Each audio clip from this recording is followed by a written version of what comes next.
जैसा कि business studies का फर्स्ट पार्ट हम कर चुके हैं, जिसमें बिजनेस स्टडीज़ के बारे में बताया गया था। बिजनेस क्या है ये बताया गया था, बिजनेस के फीचर्स क्या हैं ये बताया गया था, और साथ में हमने प्रोफेशन और एम्प्लॉयमेंट के बारे में थोड़ा थोड़ा डिस्कस कर लिया था। लेकिन आज हम प्रोफेशन के बारे में कंप्लीट और इसके फीचर्स के बारे में कंप्लीट स्टडी करेंगे, एम्प्लॉयमेंट के बारे में कंप्लीट स्टडी करेंगे। So let's we start. What is profession? Profession क्या है? It includes those activities which requires special knowledge and skills in the occupation। इसका मतलब हुआ कि इसमें हम वो सारी एक्टिविटीज इंक्लूड करते हैं जिसके लिए स्पेशल नॉलेज और स्किल्स रिक्वायर होती है इन ऑक्यूपेशन, कोई भी काम करने के लिए। तो इसका मतलब ये हुआ कि जब भी हम कोई काम करते हैं, अगर उसमें स्पेशल नॉलेज की ज़रूरत होती है, स्पेशल स्किल की ज़रूरत होती है, तो उसे हम प्रोफेशन कह सकते हैं। लेकिन ये एक स्पेशल नॉलेज और स्किल हमें किससे प्राप्त होनी चाहिए? किसी इंस्टीट्यूट से प्राप्त होनी चाहिए, जिसके लिए हमें कोई ना कोई सर्टिफिकेट मिलना चाहिए, कोई एक ट्रेनिंग सेंटर से सर्टिफिकेट मिलना चाहिए। तो इसी को हम प्रोफेशन कह सकते हैं। एग्जाम्पल के तौर पर जो डॉक्टर है वो भी एक प्रोफेशनलिस्ट है, जो लॉयर है वो भी एक प्रोफेशनलिस्ट है, एंड जो सीए है वो भी एक प्रोफेशन में है। अब जैसे डॉक्टर को अपना काम करने के लिए एक डिग्री की ज़रूरत होती है, लॉयर को अपना काम करने के लिए एक डिग्री की ज़रूरत होती है, सीए को अपना काम करने के लिए एक डिग्री की ज़रूरत होती है, तो इसी तरीके से किसी भी प्रोफेशन में कोई भी व्यक्ति है तो उसको एक डिग्री, एक सर्टिफिकेट की ज़रूरत होती है, जिससे पता चलता है कि इसके पास उस काम को करने के लिए स्पेशल स्किल्स हैं, स्पेशल नॉलेज है। आइए अब इसके फीचर्स के ऊपर जाते हैं। तो पहला इसका फीचर है स्पेशलाइज्ड नॉलेज एंड टेक्निक्स। इसका मतलब ये हुआ कि हमें प्रोफेशन में आने के लिए स्पेशल नॉलेज चाहिए और टेक्निक जो यूज होती है वो चाहिए। अब वो स्पेशल नॉलेज हमें कहाँ से मिलती है? एक प्रॉपर इंस्टीट्यूट होता है, एक प्रॉपर ट्रेनिंग सेंटर होता है, जिसके थ्रू हम वो स्पेशलाइज्ड नॉलेज गेन करते हैं। Second is formalised methods for training. जो हमें ट्रेनिंग दी जाती है, जो काम हमें सिखाया जाता है, उसके लिए एक फॉर्मलाइज्ड मेथड होता है, उस मेथड के थ्रू ही हमें वो सीखना होता है। अगर हमने उस मेथड को फॉलो नहीं किया है तो हम प्रोफेशन के अंडर नहीं आते हैं। मान लिया किसी डॉक्टर ने काम सीखा और वो पेशेंट को चेक करने लगा, उसका इलाज करने लगा, तो ये प्रोफेशन में नहीं है। क्यों? क्योंकि उसके पास एक स्पेशलाइज्ड नॉलेज बेशक से हो, लेकिन उसके पास वो सर्टिफिकेट नहीं है, वो डिग्री नहीं है जो रिक्वायर्ड है। Third is representative professional association. जो उसे डिग्री मिलेगी वो एक एसोसिएशन के थ्रू मिलनी चाहिए। जैसे लॉयर के पास जो डिग्री होती है वो बार काउंसिल ऑफ इंडिया से मिलनी चाहिए, डॉक्टर के पास जो डिग्री होती है वो मेडिकल काउंसिल ऑफ इंडिया से मिलनी चाहिए। ऐसे ही सीए के पास जो डिग्री होती है वो ICAI के थ्रू हमें प्रोवाइड की जाती है। तो इसलिए कहा जा सकता है कि हमें एक प्रोफेशनल एसोसिएशन के थ्रू जो डिग्री मिलती है उसी से ही हम अपना प्रोफेशन स्टार्ट कर सकते हैं। Next is code of conduct. Code of conduct का मतलब होता है वो रूल रेगुलेशन जिसका फॉलो किया जाता है प्रोफेशन में। तो जो ये कोड ऑफ कंडक्ट होता है, ना तो ये बिजनेस में अप्लाई होता है और ना ही एम्प्लॉयमेंट में अप्लाई होता है, ये सिर्फ अप्लाई होता है प्रोफेशन में। प्रोफेशन कहता है कि जो आपको रूल बताए गए हैं उन्हीं के अकॉर्डिंग आप अपना काम करेंगे। अगर वो रूल आप फॉलो नहीं करते हैं तो आपको किसी भी टाइप प्रोफेशन से हटाया जा सकता है, या आपकी जो डिग्री एंड सर्टिफिकेट्स हैं उनको कैंसिल किया जा सकता है।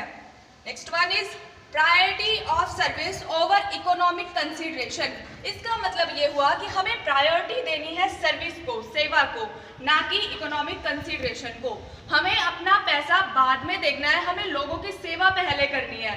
हमें जो पैसा कमाना है वो लोगों की सेवा करके ही कमाना है। जैसे एक डॉक्टर है, वो पहले इलाज करता है, उसके बाद अपनी फीस चार्ज करेगा। अगर किसी पेशेंट के पास पैसा नहीं है इलाज कराने के लिए तो डॉक्टर का कोड ऑफ कंडक्ट कहता है कि आपको उसका इलाज फ्री में करना चाहिए। ये हुआ प्रोफेशन। तो प्रोफेशन में हमने देखा कि वो सारी स्किल्स हैं, वो सारी स्पेशल नॉलेज है जिनके थ्रू हम अपना बिजनेस, जो हम प्रोफेशन है वो स्टार्ट कर सकते हैं। आइए अब हम एम्प्लॉयमेंट पे आते हैं। तो ये जो हमें प्रोफेशन पढ़ा है, बिजनेस पढ़ा है, ये सारी इकोनॉमिक एक्टिविटीज़ हैं, एंड थर्ड जो हम पढ़ने जा रहे हैं एम्प्लॉयमेंट, ये भी इकोनॉमिक एक्टिविटी है। आपको पता होगा, याद होगा कि इकोनॉमिक एक्टिविटी क्या होती है। जिन क्रियाओं का या जिन एक्टिविटीज का उद्देश्य धन कमाना होता है, प्रॉफिट मोटिव होता है, उन्हीं को हम इकोनॉमिक एक्टिविटीज कहते हैं। So what is employment? It refers to the occupation in which वो एक्टिविटीज जिसमें पीपल वर्क फॉर अदर्स, लोग दूसरों के लिए काम करते हैं और बदले में उन्हें रेम्यूनरेशन दिया जाता है। जैसे एक मजदूर काम करता है और उसको बदले में मजदूरी या वेजेस मिलती है। एक ऑफिस पर्सन काम करता है और उसको बदले में सैलरी दी जाती है। कोई टीचर है, स्कूल में काम करता है, तो वो एम्प्लॉयमेंट के अंडर आएगा। क्यों? क्योंकि स्कूल से ही उसको क्या मिलता है? काम के बदले कंसिडरेशन या सैलरी दी जाती है। आइए अब इसके फीचर्स देखते हैं। First is service to others. जैसा कि हमें यहाँ से ही पता चल गया था, पीपल वर्क फॉर अदर्स, लोग दूसरों के लिए काम करते हैं, मतलब कि दूसरों को सर्विस प्रोवाइड करते हैं। Second is agreement. एम्प्लॉयर और एम्प्लॉय के बीच में एक एग्रीमेंट साइन किया जाता है कि वो किस सैलरी पर और कितने टाइम के लिए, किस टाइम पर अपना काम करेंगे। Third one is no risk. इसमें एम्प्लॉय या कोई भी व्यक्ति एम्प्लॉयमेंट के अंडर कैपिटल नहीं लगाता है, पैसा नहीं लगाता है। तो जब वो पैसा ही नहीं लगाएगा तो उसके लिए कोई रिस्क नहीं है। तो इसलिए सबसे आसान एम्प्लॉयमेंट को माना गया है, क्योंकि इसमें हमें पैसे की जरूरत नहीं होती है। Fourth one is servant. चाहे हम कितने बड़े से बड़े काम क्यों नहीं कर रहे हैं, अगर हम किसी के अंडर काम कर रहे हैं तो हम सर्वेंट कहलाएंगे। मान लिया कि कोई गवर्नमेंट डॉक्टर है, तो वो प्रोफेशन में ना आकर एम्प्लॉयमेंट में आएगा। अगर वो खुद का ही काम करता है, अगर वो प्राइवेट हॉस्पिटल चलाता है, तो वो प्रोफेशन में आएगा। लेकिन अगर वो प्राइवेट हॉस्पिटल ना चला करके गवर्नमेंट के अंडर काम कर रहा है, तो वो एम्प्लॉयमेंट में आएगा और गवर्नमेंट का सर्वेंट कहा जाएगा। हम तीनों business activities, profession activities and employment पढ़ चुके हैं। ये तीनों ही इकोनॉमिक एक्टिविटीज कही जाती है। अब हम इससे आगे बढ़ते हैं ऑब्जेक्टिव्स ऑफ बिजनेस, कि जो हम बिजनेस स्टार्ट कर रहे हैं उसके ऑब्जेक्टिव्स क्या हैं, उसके उद्देश्य क्या हैं। तो बिजनेस के दो उद्देश्य हो सकते हैं, economic and social. Economic objectives वो सारे ऑब्जेक्टिव्स जिनका उद्देश्य धन कमाना होता है।